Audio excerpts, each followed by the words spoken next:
our sister congregations around the area, thank you for making the drive. Open your Bibles, if you would, to 1 Peter. 1 Peter.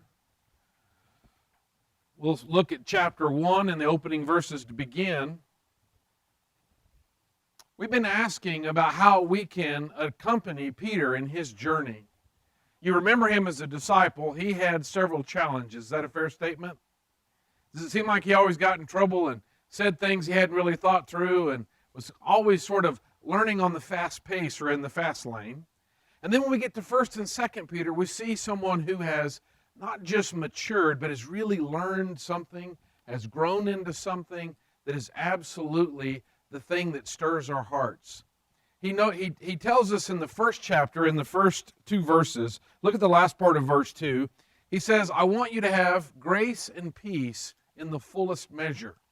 And he's not writing to people that are just in a comfortable place and everything's great. He said in the first verse to people who are scattered across, and it's coming from persecution. In fact, look in chapter 4 of 1 Peter.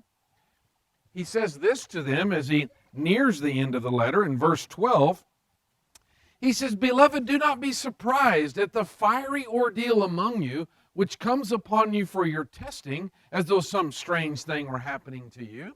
So he's not talking to people who are in the lap of comfort or convenience. And yet he says, I want you to have grace and peace to its fullest.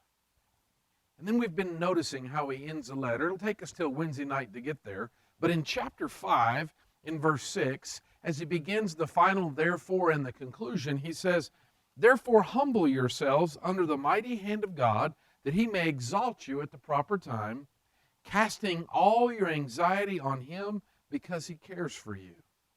So how do a people who are encountering a fiery ordeal, who are homeless, who are nomads, who have been kicked out of their own homes, how are they having grace and peace to its fullest? How is it that they can cast all their anxiety on God when their situation is probably more challenging than our own?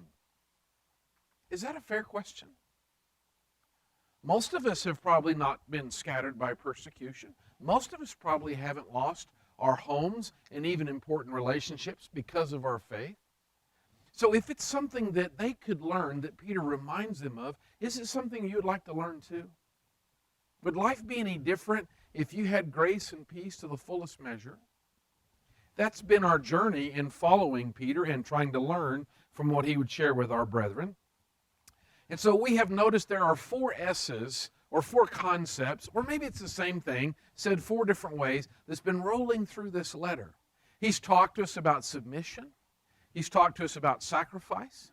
He's talking to us about surrender and about suffering. Wonderful words and ideas that we'd love to bask in, right? Are y'all going to feedback tonight at all? Or maybe, can we turn the heat up, Doyle? We look a little bit frozen tonight, right? Okay. Let's all relax a little bit. Now, you are going to get tense probably, and I'm going to warm you up probably in a minute. We'll see what happens. But those 4 ideas roll through this letter, and the strange thing is, those are things that I'm normally like, whoa, I don't want that. I'm going to avoid that. That's not where I want to be. And yet, that seems to be so much part of the path to get to this idea of grace and peace. Perhaps those 4 things are what challenge us or shape us or maybe even guide us along the way to one central truth that he mentions in the first chapter and in the 2nd verse. When he talks about those who reside as aliens, he says in verse 2, he says, according to the foreknowledge of God the Father, by the sanctifying work of the Spirit, to obey Christ Jesus and be sprinkled with his blood. And so the other S, he doesn't use the word S, but you know how us preachers are. We got to have all the same thing. So we talked about 4 S's that leads us to what I would call the sovereignty of God. Just a fancy way of saying, is God in charge or not? And do you believe that? Do you trust him? Because it seems to us that God is saying just simply 2 words all throughout Scripture, that he's calling to our hearts, simply saying, trust me.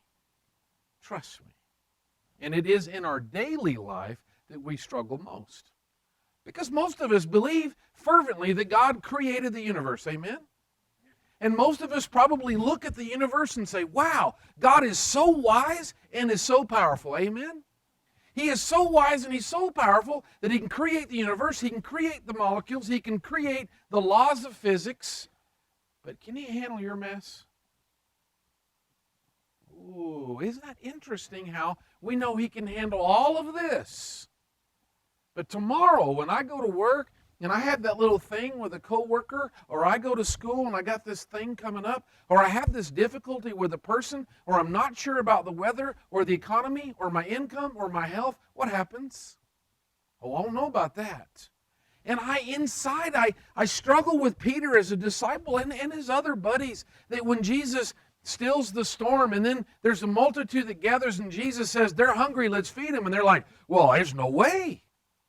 And I read that and I think, how come they can't believe that Jesus can handle anything? How come they can watch him still the storm, but they're not sure he can handle lunch? Or they can watch him walk on water, but they're not sure they can handle the next situation. All I know is it seems really, really familiar to me. Anybody else? And so Peter is trying to teach us something. Now, in the middle of this journey, there's this strange side note in chapter 3. So in all of this, we've only got 5 chapters to get all this done, Peter's writing.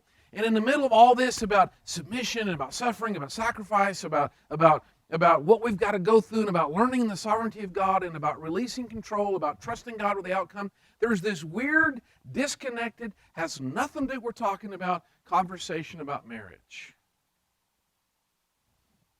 What does marriage have to do with control?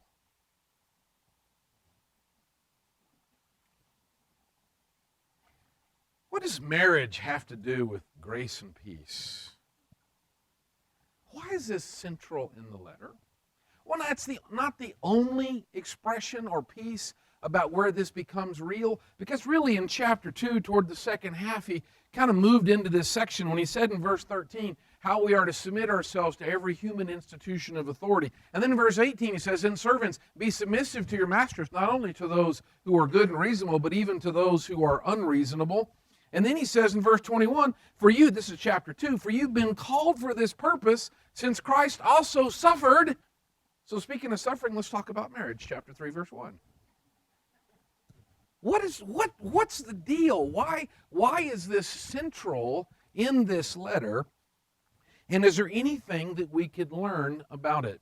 You see, when he begins the verse, he says, "in the same way," which tells us this is not like, hit the brakes, shifting topics, but whether we're continuing a flow, we're continuing a conversation. Let's back up, though, and get a little history. Would you mind going all the way back to the book of Genesis? Let's go to the beginning. The word Genesis means beginning. Let's go to the very beginning. Chapter 2. God has created the perfect man, Adam. And he's placed him in a perfect environment, and Adam has a perfect relationship with God.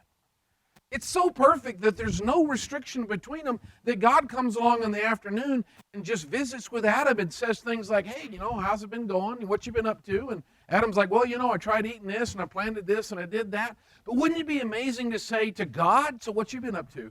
"Oh, well, what's that like?"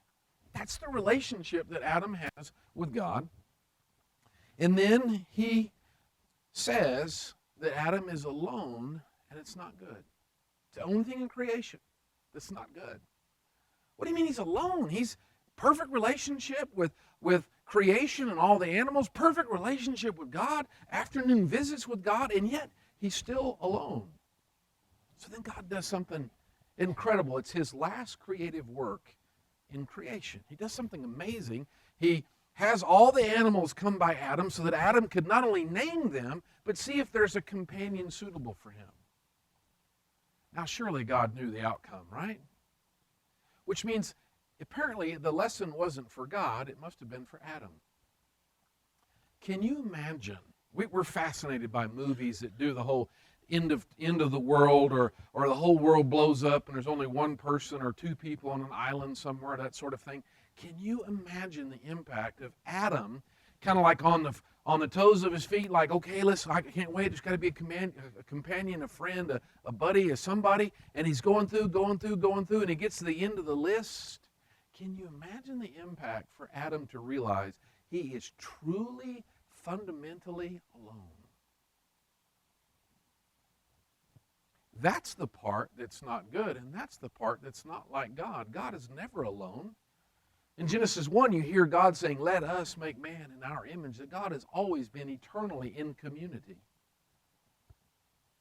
Adam's not.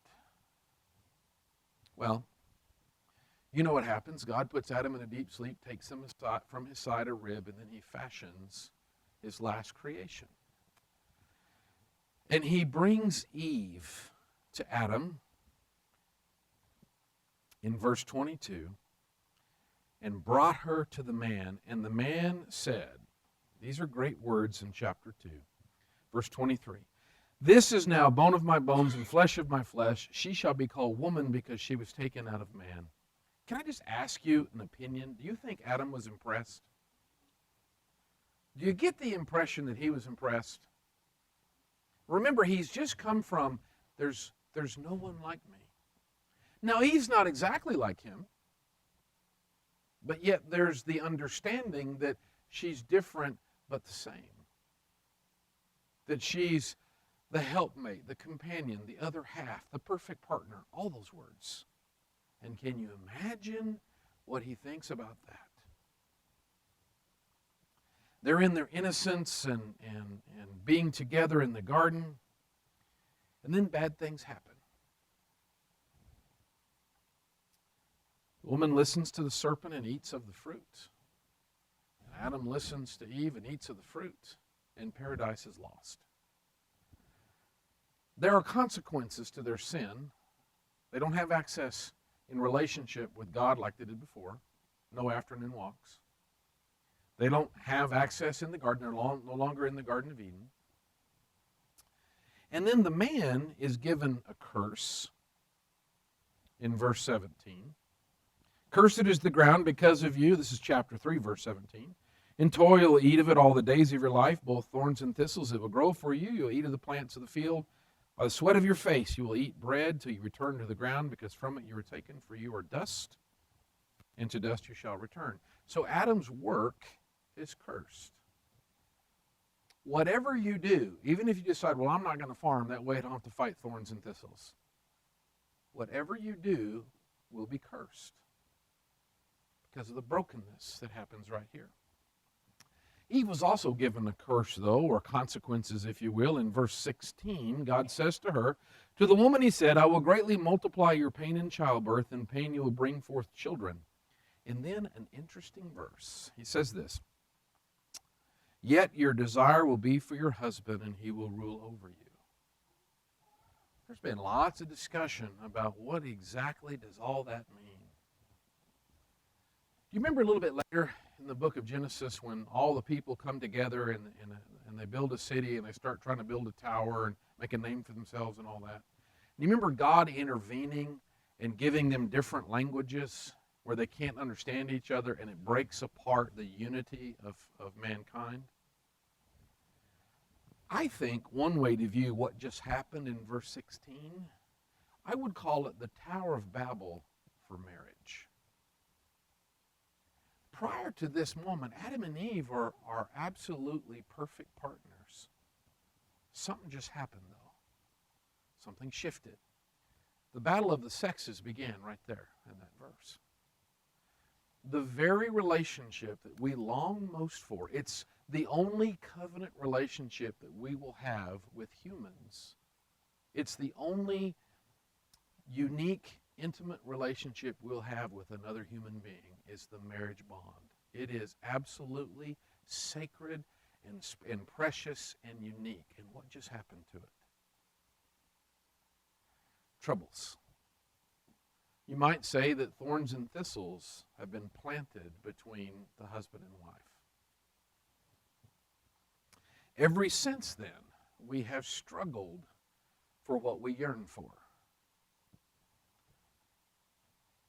How easy is it to understand and anticipate the way a woman thinks. None of you, all the guys are like, I'm not going to breathe, I'm not making eye contact, I'm not saying a word. And could I not ask the question the other way, ladies? How strange is it the way men think and the choices they make?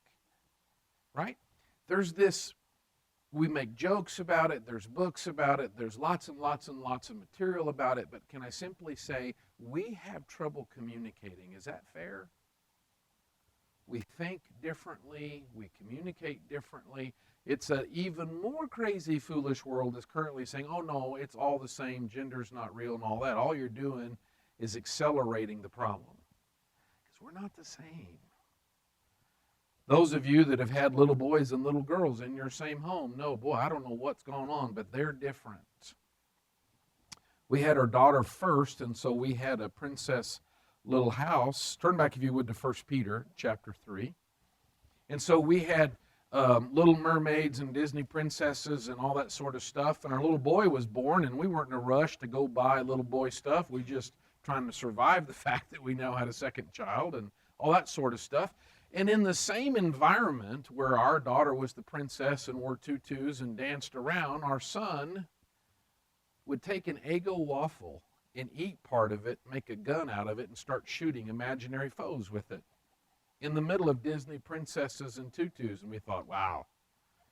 Of course, we caught up. We got him the appropriate hardware after that. But the point is, it's very obvious that, oh, wow, we're really different. Of course, different isn't bad. Difference was fun. Different is where strength comes from. But you and I, in our marriages, we are challenged in the simple fact sometimes of just getting along. Well, Genesis says it's because of sin has broken this perfect relationship, and so we have struggle. So why then, in 1 Peter chapter 3, in the middle of this really a hurry, it's only 5 chapters that Peter's getting us to, from grace and peace to its fullest measure, to having no anxiety. Have you ever had anxiety in your marriage? Or do you have anxiety about marriage if you're not married yet? How do you get to a place where there can be grace and peace? A big part of that is going to be in your key relationship. The marriage relationship is the key human relationship in society. We make the jokes. We say, if mama ain't happy, ain't what? Ain't nobody happy, but the same is true if dad's not happy, right? If mom and dad aren't getting along, it's just kind of a miserable place to be. And so Peter, it's not the only one, because he already talked about every human relationship and then servants and masters, and then about Jesus' examples, his willingness to suffer. But it's in the same flow now, he says in chapter 3, verse 1, in the same way as what?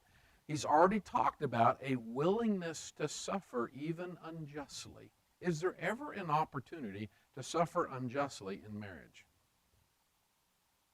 You don't have to answer that question. In the same way, you wives, be submissive to your own husbands. We've talked about submission last night and said it must be one of the most misunderstood biblical words in society. It's used today to describe force or oppression. It's used in mixed martial arts when you make somebody tap out. It's called submitting them. You put them in so much pain they have to give up, and we say that's submission. That's not the biblical word at all. It must be chosen. You cannot force someone to submit in a relationship. That would be called slavery. But rather, you can invite them to choose to submit. Well, why or how would such a choice ever happen? He says, be submissive to your own husband, so that even if any of them are disobedient to the word, they may be won without a word by the behavior of their wives. Early on, oddly enough, before I was married, I assumed Peter was talking to women who had married non-Christians, because these were guys who were disobedient to the word.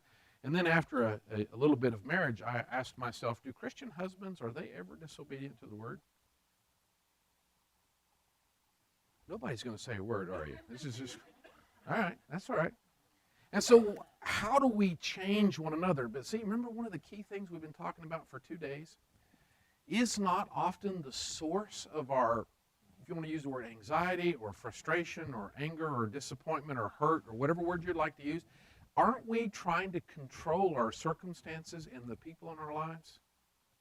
Isn't that an easy thing to fall into? Because I can tell you, having adult children is a blast. Has anybody got adult children? See, when they were little, you thought that was hard, didn't you? And when they didn't do what you wanted them to do, you give them a little swat and tell them that here's what they need to do. Once they become adults and they're free agents, now you get to make suggestions, don't you? You really would like them to do what you obviously know they need to do. And what happens when you say, this is what you ought to do, and then they don't do it? How are you? Grace and peace, right?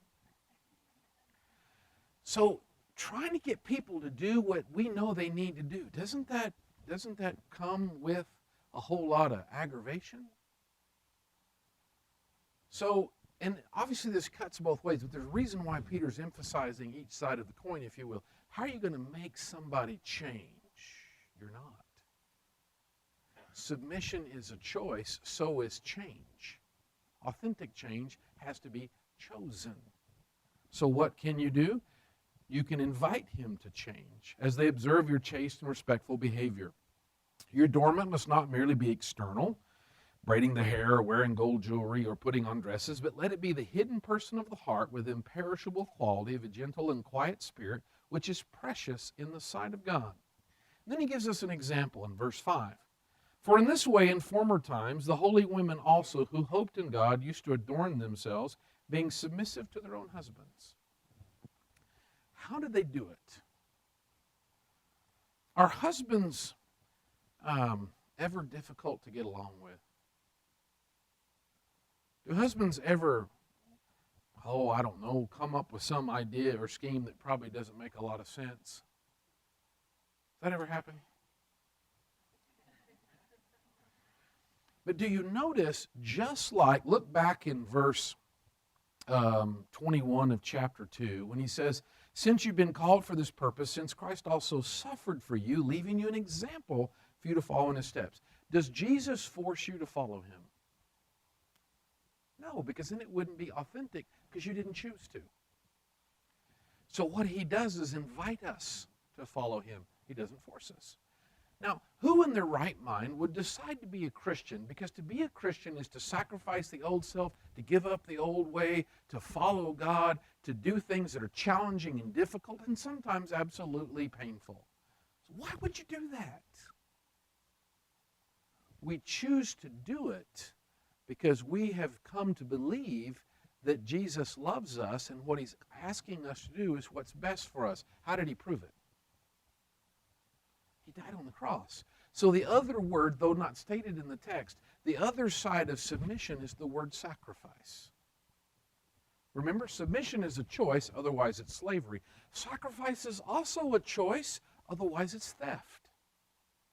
These are the two concepts that roll together. This is why we choose to follow Christ, because his sacrifice calls us to trust him. Look at we're still chapter 2, verse 23. And while being reviled, he did not revile in return. While suffering, he uttered no threats, but kept entrusting himself to him who judges rightly. The way that Jesus could do that is to trust that the Father would work in that sacrifice. So what does he say in verse 5? The holy women hoped in God. They didn't hope in their husband. No husband is ever worthy of such a choice. Because your husband's a human being. A flawed one, broken by sin. If it's about being worthy, he's not qualified. But we don't hope in our husband. He says they hoped in God. I guess stated another way, we already asked, is God powerful and is God wise? Do you think God is powerful and wise enough to work through a flawed husband? You think he could do that? That's the question of faith, isn't it? And so they adorn themselves, being submissive to their own husbands. Verse 6, here's a specific example. Just as Sarah obeyed Abraham, calling him Lord. I like that. I like that a lot. I told you we'd get warmed up here in a minute. Are you feeling a little bit warm, a little bit of color moving up your neck? So what I'm saying is, as we go to potluck tonight, let's start seeing the ladies ask their husbands, my Lord, would you like another cup of coffee? Right? Well, we got a little cultural thing here. We don't use the word Lord unless we're addressing deity. And a husband may be a pretty good fellow, but that's not him, right? One way you can think about it in Shakespeare's time, remember they would talk about my lord and my lady? You've heard that kind of language? It's a term that means respect, so it means to speak respectfully. The way Paul does it in Ephesians 5, verse 22-33, is another big section on marriage. He talks about how husbands should love their wives and wives should respect their husbands. Right? And so this is an expression of respect, is what it is. By the way, everybody knows, right, that respect is earned, not given. That's true in a skill set that must not be true in marriage, because that's not what the scriptures teach. It doesn't say to respect your husband when he deserves it. And the best way to do that, flip over to Ephesians 5. Let's show you real quick, just ricochet off of it. Ephesians 5, because here's where things can get sour in a hurry. Ephesians 5, we'll just look at the last verse. You want great marriage advice from the designer himself? It's in one verse, Ephesians 5, verse 33. By the way, you know how much fun it is on this subject when your wife is sitting in the audience? It's a blast. Okay. Verse 33, Ephesians 5, verse 30. She can tell you about being married to a flawed husband, I guarantee you. Verse 33, he says this, nevertheless, each individual among you also is to love his own wife, even as himself, and the wife must see to it that she respects her husband. That's the scripture. It doesn't say when he deserves it. And the best way to understand that is flip it. What if it says, let's see, each individual among you is to love his own wife when she deserves it? What happens if love becomes conditional? What happens if love must be earned? You can instantly tell how manipulative and toxic that can become. Yeah, I'll love you when you deserve it. Oh, wow, that don't feel good at all, does it? Same is true about respect. Yeah, I'll respect you when you've earned it. Ooh, manipulative and toxic. In one verse, Paul says, if you'll love your wives even as you love yourself, and if you'll respect your husband, you'll be where you need to be. Let's go back to 1 Peter chapter 3. He gives us an example. She calls him Lord. That's a term for respect. Another example might be if you talk to a Spanish speaker or listen to a Spanish speaker pray, you might hear them pray to El Señor, for example. But we all know that when you say Señor, like Señor Crowley, translate that to Mr. Crowley. But a Spanish speaker can also use that word to address deity. In English and art, we don't do that. But there's other cultures that do. And so this doesn't mean call him Lord like he's deity, but it's a term of respect, or you show respect. And the reason that Sarah did that was because Abraham always deserved it, didn't he? Abraham was always a stellar husband, always deserving of absolute respect, right? See, he uses this example on purpose. You remember that time they're traveling along and they get to a new place, and Abraham looks over at his wife and says, honey, you sure are good looking. That's kind of a paraphrase. And she says, well, thank you. And he says, you're so good looking that I'm afraid they'll kill me just to have you. So why don't you tell everybody you're my sister? Which was true in that she was his half-sister. Now, ladies, that makes you feel good all over, doesn't it? Well, so sure enough, there's somebody that thinks she's pretty, and a king takes her into his harem, and she's being prepared for a night with the king. And Abraham is a husband. He loads up on the white horse, and he gets his spear out, and he charges the castle to rescue his damsel in distress, right? Doesn't do a thing. Guess who intervenes? God does. God says, in a paraphrase to the king, you touch her and you're a dead man. The king's like, well, I didn't know, and hand Sarah back, and here's some gifts, and here's some things, and you lied to me, y'all just go on. And I've always wondered, what would it be like to be in the tent just listening to Sarah and Abraham's conversation the next evening? It's worse than that. 20 years pass, and they're going to another place. Abraham looks over and says, honey, you're still a good-looking woman. And she says, oh, no. Well, I'm afraid they're going to kill me. Why don't you tell me you're my sister? Submission doesn't mean you're silent, because surely she had to say, honey, remember God last time he took care of us? It'll be all right. Well, I just, here we go again. And so she's carted off to another king, and Abraham once again does nothing. But God intervenes. That's why Sarah had to hope in God, not in her husband. And he intervenes. All goes well. And I would have loved to have been hearing that conversation, because boy, would there have been a chance to try to politely say, I told you. It won't be that long. Their son Isaac will do the same thing. The exact same thing with his wife.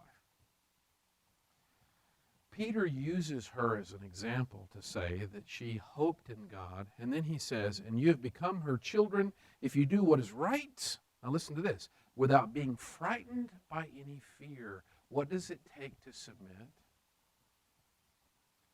Trust. But not trust in the husband. That's misplaced. Trust in God. It's all about whether or not we trust God to work in our lives.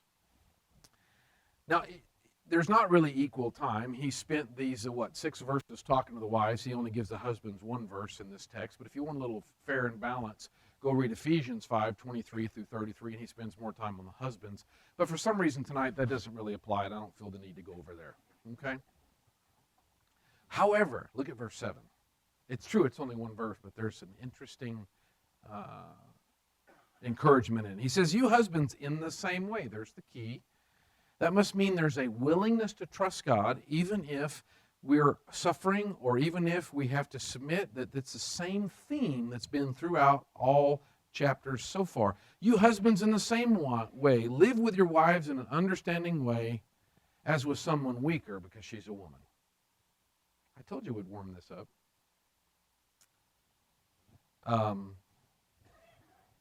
Today, when you hear people talk, you might hear something like, woman, better get over here. Well, you probably haven't heard that, because then after it takes several days of the swelling to go down where you can see again if you try that.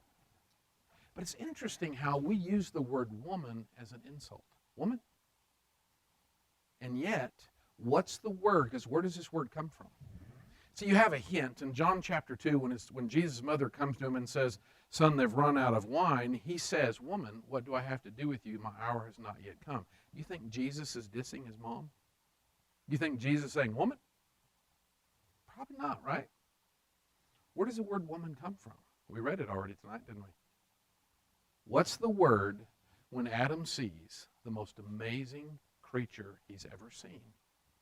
The most beautiful creation, the final creation, this perfect partner that God made just for him after the crushing sensation of being truly alone. God makes the perfect partner, and what's Adam's word for Eve? Woman. Just like the word submission gets twisted in the Bible, the word woman is the most beautiful word, the most powerful word to describe and to elevate this special creation. It's the most positive word for such a beautiful creature in the Scripture. And it's tragic how that's gotten twisted, that the same word has become a flip insult when that's not its origin. So when Peter says, you treat her as with a weaker vessel, he's not saying, because, she's a woman. That's not how he uses the word. This is the elevated word, because she's a woman. I spent a number of years trying to figure out how my wife was weaker than I, because that's what the text says. She's a weaker vessel. So I spent some time trying to figure that out. I thought, well, obviously, she's weaker than I am physically. Oh, I can bench press a whole lot more than she can, and I can pick up stuff.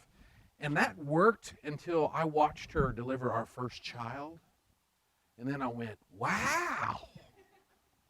Wow. When our daughter was born, I was going to the gym, and I was the best shape of my life, and I was rawhide and spring steel. You know what I'm talking about? I mean, I was going to the gym, and so I was standing there, and we did all these classes about we're going to do it natural, and you just wear a distracting shirt, and it's eye contact, and that's all she's going to need, and all that sort of stuff. And so she's going in all of that, and they had told us in those classes, husbands, don't let your wives grip your hand like a handshake grip, because husbands have had their hands broken by their wives. And I'm like, sissies, that's they obviously didn't go to the gym. I'm not worried about that. So I'm standing there with her, and she's got her arms straight out, and her arms are about that big around. She had her arms straight out, which if you've ever done curls, that's the hard part, breaking over center, right? She's got her arm out, and I'm holding her hand. And a big contraction's coming because I'm watching the graph, you know. And I was like, ooh, this is going to be a big one. You know, this is like a 9.5. She didn't think that was nearly as funny as I did, but she's sitting like that, and I've got my right foot in front of me. I've got my left hand on the rail of the bed. I'm braced. I mean, I'm 210 pounds of absolute incredible masculinity. Are you feeling me? You see where I'm at? I'm braced up tight, and I've got her by the hand. That contraction hit, and she went, pulled me right to her. Next day, she's like, my arm is sore. I'm like, yeah, I can't believe your arm is sore, yeah. So I thought, well, yeah, I ain't doing that. I watched her deliver a baby, and I thought, nope, different. Yeah, I can bench press more, but I'm not doing that. Then I thought, well, I would never make the argument that I'm stronger mentally or intellectually, not in my marriage. And I wouldn't make that argument spiritually either. So I was left with, okay, well, it's obvious she's more emotional, and that's weak.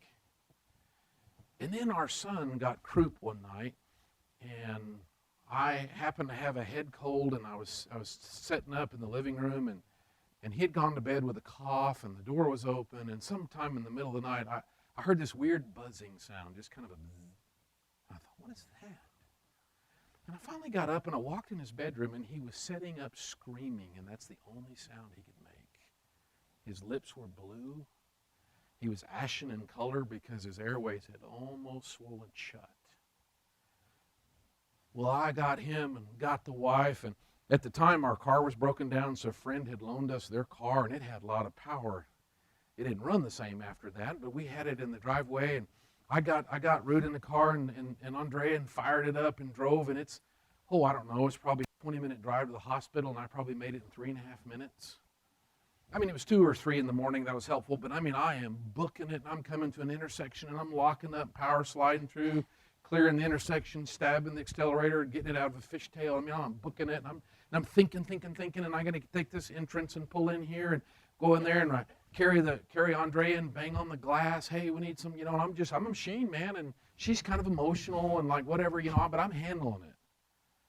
And they come and they're like, we're going to have to do an emergency tracheotomy. You're going to have to hold him. And I'm like, okay. And we're going to start with a breathing treatment. So I'm holding him and I'm fanning this fog stuff on him. And then I start feeling good, Woo, head cold gone.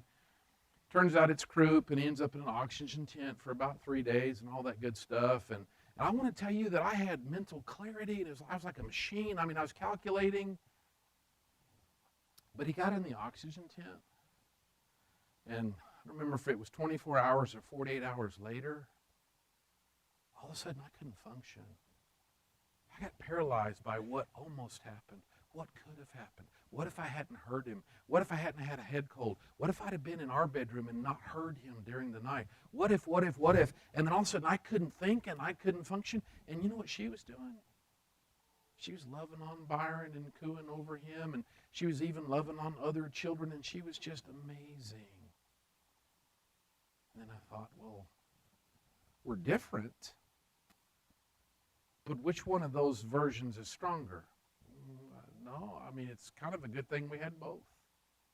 And then I finally noticed what the text actually says. After all that time of, well, I mean, I know women are weaker, that's obvious, but how? I couldn't really figure that out. And that's not what he said. He said, you husbands in the same way live with your wives in an understanding way, as with someone weaker. He says, as with. He didn't say she was weaker. He said, you treat her as if she's weaker. Oh. All that energy trying to see how I was superior and maybe women were inferior. What a wasted effort, because that's not what he said. He said, you treat her like that. So he's been using the word submission about wives' relationship with their husbands. He doesn't use the word sacrifice, but the concept's there. So husbands, how should you treat your wives? Well, how would you treat somebody as a weaker vessel if they were weaker? Not saying they are, but how would you treat them if they were? Well, most of us at some point probably had weaker vessels in our homes. They're real short and needy. They're called children. So guys, like a night tonight, it's cold out there. Let's say that for some reason, there's one coat. And you walk out this door and that cold air hits those kiddos. Who gets the coat? Well, you automatically put it around your kid. And you just tough it up, be a man, and be cold. What if we get to the potluck and we run out of food? We won't. I mean, the fellowship, but what if we did? What if we got home and we just didn't have enough food to go around? Who gets it? Well, our kids would. Isn't that the manly thing? Isn't that what we would do naturally? And so the challenge is, while he's talked to the wives about submitting to the husbands, why would any woman on earth choose to yield to a guy who's flawed? Only if she can trust him. And how is he going to earn her trust? By sacrificing for her. And why would he sacrifice for her? Because she demonstrates trust. You see the beautiful circle? That's what God intended. The world spends a lot of time with whose is what, and what's woman's work, and what's man's work, and where's the 50% line, and what do I have to do? And that's not what's taught at all. But where there is a choice to yield and a choice to sacrifice, there's going to be grace and peace. And when there's grace and peace in our homes, we're a long way down the road to casting our anxiety on him. He finishes the verse by saying, live with her in an understanding way as with someone weaker, since she's a woman, and show her honor as a fellow heir of the grace of life. That's how you know that she's no lesser than, as she's a fellow heir. Can you imagine standing before God? Because this whole gender thing, though real, is temporary. Right? Because both men and women are created in the image of God. And God is not male or female. He's neither. He's spirit. So can you imagine standing before God and God the Father looking at us and saying, what was that? What were you fussing about how you're the man, so you're special, or you're the woman, so you're special, and all that stuff? What was that? So he says to husbands, grant her honor as a fellow heir. You don't want to stand before the Father and have to explain why you mistreated his daughter. In fact, the last phrase, he says, so that your prayers may not be hindered.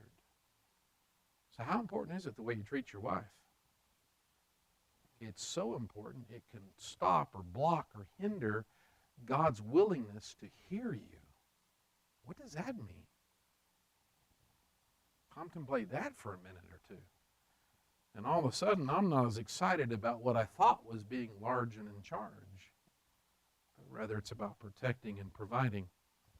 Well, he's not just talking to marriages. Look at verse 8. He says to sum up, which is a great place to sum up tonight. To sum up.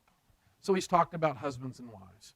Because when we don't have peace at home, then we really don't have peace. But he also talks about our relationships with those whom we work with and work for. Talks about that too. Talks about our interaction in our communities.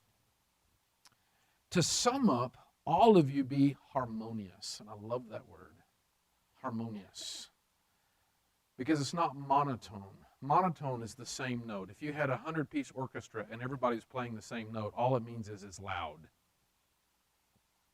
Have you ever been to a junior high orchestra concert? It's really painful. It's incredibly painful. Supposedly the violins, the cellos, those type of instruments don't have frets like guitars do. Supposedly, I guess it makes the sound warmer is what I've been told. But the challenge, the reason they put frets on guitars for most of us, you know where to put your fingers. But without frets, it's like when you go to put your finger on a string, it's kind of like, rather than close harmony, it's more like near miss. What happens if you had a whole bunch of instruments that was almost on the same note? Oh, that is so painful.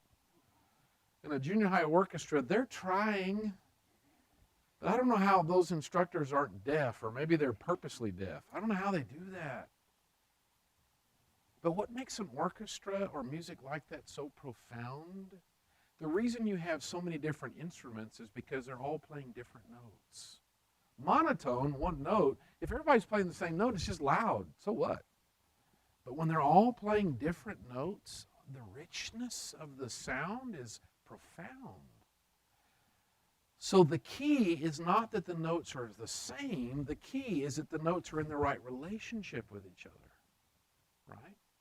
Because if they're just a little off, but you've been in relationships that are just a little off, and it's painful. He's not calling men and women, he's not calling all of us as brothers and sisters in Christ to be the same. We're not all playing the same note. But if we're at odds, it's painful. Whether you're talking marriage or a good old-fashioned church fight, it's painful.